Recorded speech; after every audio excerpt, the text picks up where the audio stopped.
Hey there, Inspiro fam. Get ready for an incredible journey about a true American hero, Jesse Owens.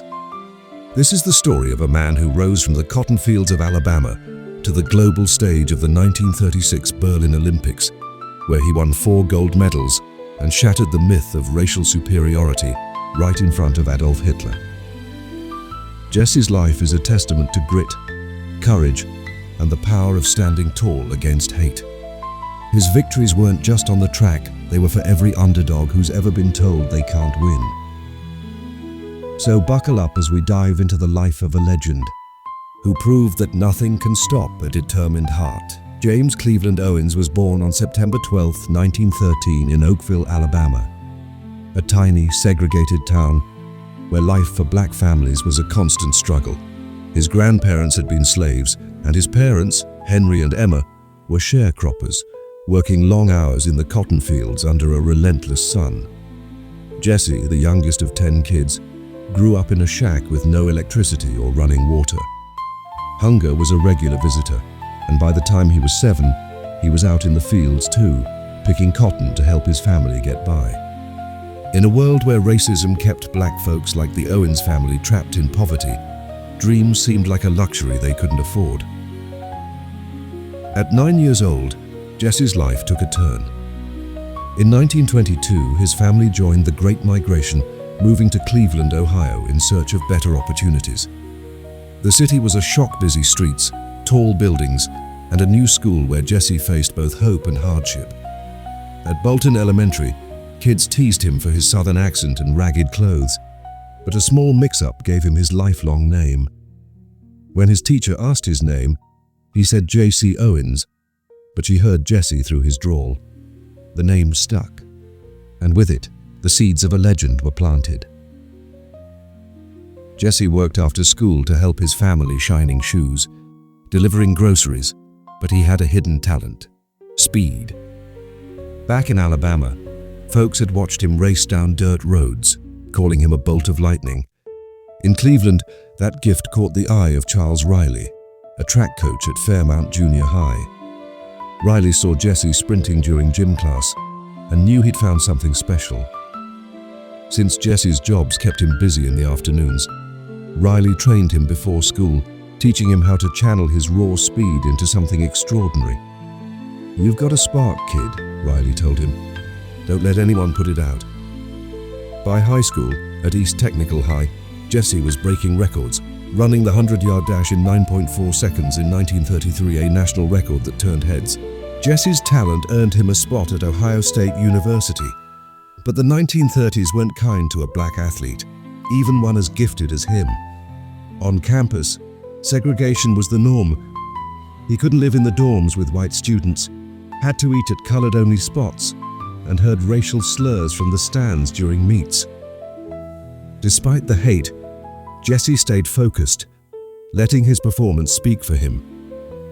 His new coach, Larry Snyder, saw his potential and pushed him to aim higher. "You're not just running for yourself, Jesse," Snyder would say. "You're running for everyone who's been counted out." On May 25, 1935, Jesse made history at the Big Ten Championships in Ann Arbor, Michigan. In just 45 minutes, he broke 3 world records and tied a 4th an achievement that still stands as one of the greatest in sports history. He ran the 100-yard dash in 9.4 seconds, leaped 26 feet, 8¼ inches in the long jump, a record that held for 25 years, dashed the 220-yard sprint in 20.3 seconds, and cleared the 220-yard low hurdles in 22.6 seconds. And he did it all with a sore back from a fall earlier that week. Sports writers were stunned, calling it the greatest 45 minutes in track history. At 21 years old, Jesse Owens was a national sensation, but the road ahead was about to get even tougher. As 1936 approached, the Olympics in Berlin, Germany, loomed on the horizon. The Games were a propaganda tool for Adolf Hitler, who wanted to prove Aryan supremacy to the world. Some Americans, including black leaders, called for a boycott, arguing that competing would validate Hitler's regime. Jesse felt the pressure, but he also saw an opportunity. If he went, he could show the world what a black man from Alabama could do. His mother, Emma, gave him her blessing. Run for us, son. Run for all of us. With that, Jesse set his sights on Berlin, ready to face a global stage where the stakes were higher than ever. Jesse Owens arrived in Berlin in July 1936, walking into a city draped in Nazi flags. The Olympics were Hitler's chance to showcase his ideology of racial superiority, but Jesse was about to turn the tables. On August 3rd, he lined up for the 100-meter dash in front of 110,000 spectators. When the gun went off, Jesse shot forward, crossing the finish line in 10.3 seconds, a new Olympic record. He claimed his first gold medal, and Hitler, watching from the stands, reportedly stormed out, refusing to shake his hand. The next day, Jesse competed in the long jump, but the pressure nearly got to him.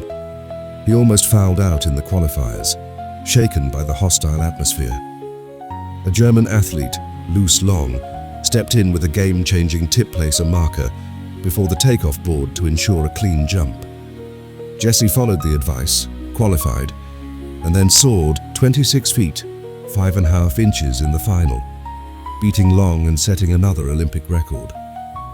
Long congratulated him with a heartfelt embrace, a moment of friendship that pierced through the Nazi propaganda. Jesse later said, "That hug from Luce meant more to me than any medal." Jesse wasn't done. On August 5th, he won the 200-meter dash in 20.7 seconds, setting another Olympic record. 4 days later, he anchored the 4x100-meter relay team to a world record time of 39.8 seconds, securing his 4th gold. 4 events, 4 golds, 4 records. Jesse had done the impossible. The German crowd chanted his name, defying their leaders. Owens! Owens! He'd struck a blow against hate, proving that talent and heart could triumph over prejudice. What do you think about Jesse's incredible stand against hate in Berlin? Drop your thoughts in the comments below. If his story is inspiring you, give this video a big thumbs up, subscribe to Inspiro, and hit that bell so you don't miss the rest of his journey. What's your favorite Olympic moment of all time? Let us know. Jesse Owens returned to America as a hero, greeted by ticker-tape parades in New York City, where thousands cheered his name. But the celebration was short-lived. In a segregated America, his victories didn't erase the color of his skin. He couldn't stay in the same hotels as his white teammates, and job offers were hard to come by for a black athlete. To make ends meet, Jesse took on humiliating gigs racing against horses and dogs in publicity stunts, or working as a gas station attendant. "I came back to my country, and I couldn't even ride in the front of the bus," he later said. The pain of that reality cutting deep.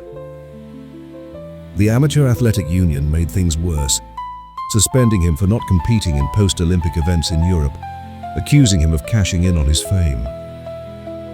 With no support, Jesse struggled to provide for his wife, Ruth, and their 3 daughters. In the 1940s, he tried various jobs running a dry cleaning business, working as a playground instructor, but nothing lasted. Racism limited his opportunities, a harsh reminder that even a global icon wasn't immune to prejudice. Despite the hardships, Jesse stayed humble, often speaking at schools and churches, sharing his story to inspire others. Through it all, he held on to the lessons from his coaches, Charles Riley and Larry Snyder. Keep pushing, no matter the odds. Jesse knew his victories in Berlin weren't just for him. They were for every black kid growing up in a world that told them they'd never be enough. His determination to keep going, even when the world turned its back, showed the kind of strength that went beyond the track. By the 1950s, Jesse's life began to stabilize. He became a goodwill ambassador for the US State Department, traveling to countries like India and Japan to promote American values through sports. Companies started hiring him as a motivational speaker, and his story of overcoming adversity struck a chord with audiences. Jesse had a way of making people feel seen. He'd talk about his own struggles, from picking cotton as a kid to facing down Nazi hate, and remind them that they could overcome their own challenges. He also poured his heart into working with kids. In Chicago and Cleveland, Jesse mentored young athletes, teaching them the same lessons Riley had taught him. Believe in yourself, even when the world doesn't. He became a role model for a new generation, showing them that greatness wasn't about where you started, it was about where you aimed. In 1955, he was appointed to the Illinois Youth Commission, where he worked to improve opportunities for underprivileged kids, ensuring they had a shot at a better future. Jesse's family remained his anchor. Ruth, his high school sweetheart, stood by him through every struggle, and their daughters, Gloria, Marlene, and Beverly, grew up seeing their dad's resilience firsthand. Despite the racism he'd faced, Jesse never let bitterness take over. He believed in the power of unity, often saying, "We all have dreams." But to make dreams come into reality, it takes an awful lot of determination, dedication, and discipline. His words weren't just talk, they were a reflection of the life he'd lived. In his later years, Jesse finally received the recognition he deserved. In 1976, President Gerald Ford awarded him the Presidential Medal of Freedom, the highest civilian honor in the United States.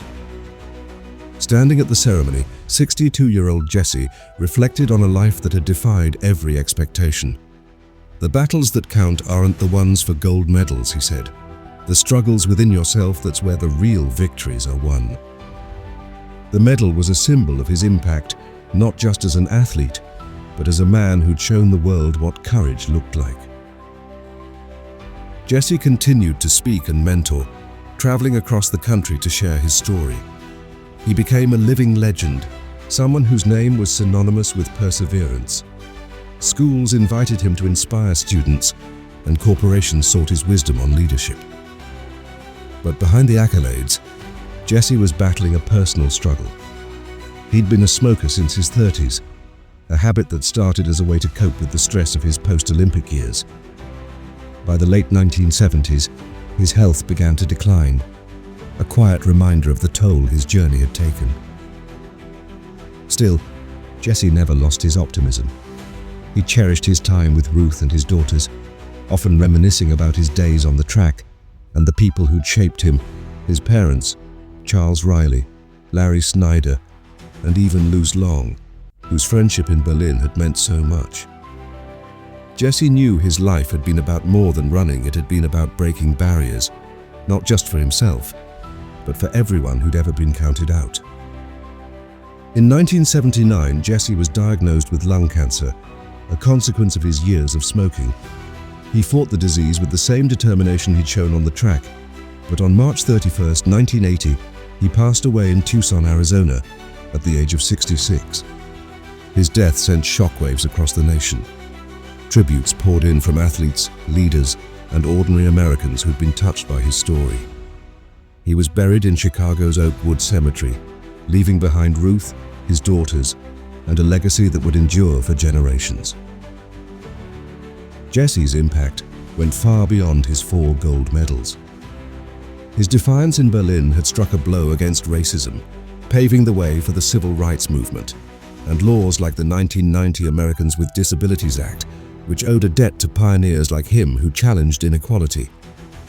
In 1984, a street in Berlin was named after him, and the Jesse Owens Award became the highest honor for American track athletes. His story became a staple in schools, teaching kids about the power of standing up to hate. Today, in 2025, Jesse Owens remains a symbol of what's possible. Athletes look to him for inspiration, and his name is synonymous with courage. The Jesse Owens Foundation, established after his death, continues to support young people, ensuring his mission of uplifting others lives on. Jesse didn't just run race. She ran through history, showing the world that true greatness comes from the heart, not the color of your skin. His legacy reminds us all that no barrier is too big when you've got the will to keep going. Jesse Owens' story is a powerful reminder that one person can change the world with courage and heart. What's your biggest takeaway from his incredible journey? Share your thoughts in the comments below. If this story inspired you, give it a huge thumbs up, subscribe to Inspiro, and hit that bell for more stories of heroes who beat the odds. Who's your favorite American icon? Let us know. We might cover their story next.